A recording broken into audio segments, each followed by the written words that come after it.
Yaw, magandang hating gabi, umaga, tanghali, hapon o gabi po sa inyong lahat.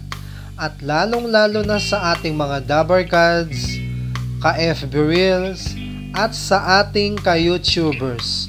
Kumusta po kayong lahat? Finally, for almost 4 years na hindi po nag-operate itong paengs, bowling, and billiards. Located po ito sa Robinson's Imus, 3rd level po. Ayan. Akala ko nga po hindi na sila makakabalik. Gawa nga ng napakatagal na panahon na nagsara po sila. Totoo po yan. March 2020 na huli silang nagbukas. Ayan po, nagbabalik. Tuwang-tuwa po ako. Gawa nga ng halos naging pangalawang tahanan ko na po ito. You know what I'm saying? Binata days. Ito po ang dating sentrong bilyaran sa buong Cavite.